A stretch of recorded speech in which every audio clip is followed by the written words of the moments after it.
Hello and welcome to the Power of BI channel. And in this video series, I'm going through the concepts of Azure AI, and this is part of the Azure AI 900 exam. So I'll be going through all the concepts related to document recognition, document intelligence, as well as artificial intelligence. Going through machine learning as well as computer vision, natural language processing, which it is a bit theoretical, but there's no practical implementation. But this will be a conceptual part of the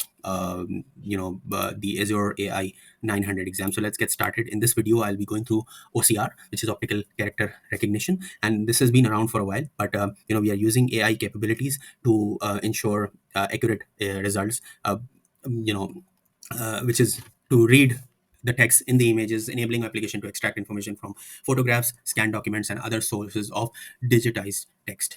So, for example, this one, suppose you have an image which is showing up a text in between. So, as your OCR and AI services provides process the images into a machine readable text, we will be focusing on to detect text in the image and convert it to the text-based data format, which can be then stored or used for input for further analysis as well.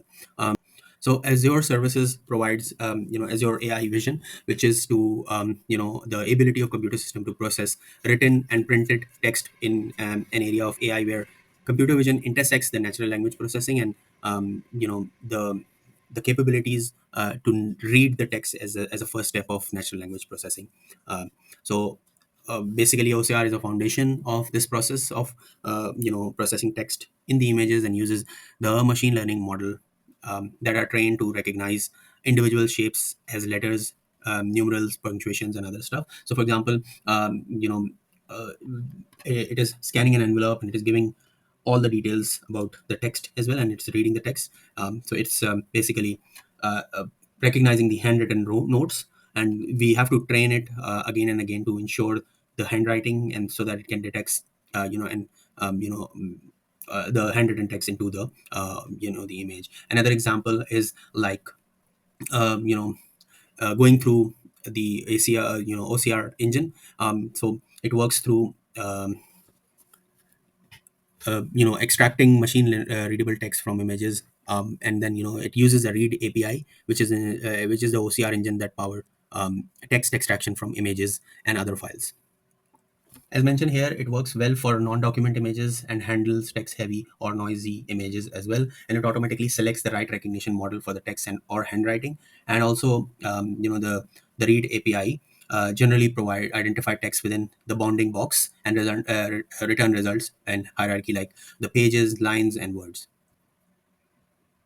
So if you see the example here, it is showing the page in a bounding box as well as the word in a separate bounding box, and the words in the bounding box as well. As part of the subscription, we can either use Azure AI Vision resource, which is only to track the OCR cost separately, or you can use the entire Azure AI services, which includes the vision, language processing, and speech recognition, and all the stuff. And of course, it can be used through Vision Studio, the REST API, and SDK for Python and C Sharp as well. So as mentioned previously as well, this is a view of the Azure Vision, Azure AI Vision, where you can just get an idea about recognizing the products as well as the going through individual use cases or pre-defined use cases in that as well. So as mentioned here, we it has detected a text, handwritten text with the detected attribute as well. So it has detected completely all the text related to the related to the image. So here in the Vision Studio, we can do it in the way that we can select or drop down an image file and then ask the detected attribute to get it in a text format or also in a JSON format. So to summarize this, we've gone through the OCR, optical character recognition, and how it is helping, or it is going through Azure AI Vision services to go through that. And then we have done also about cleanup of the resources. Like if you go through the project is completed, then you can clean up resources to avoid cost, and whether you can delete an entire resource group or the subscription, or or just minimize the cost and minimize the resources so that you cannot continue to get billed for the work that you're not doing. So this is it from this part of the video, and I'll be in the next one. We'll be going through other things like natural language processing, generative AI, as well as other part of the Azure AI 900 preparation. So if you have any feedback, just feel free to give it to me. And thank you for your time. Thank you so much, and I'll see you in the next video.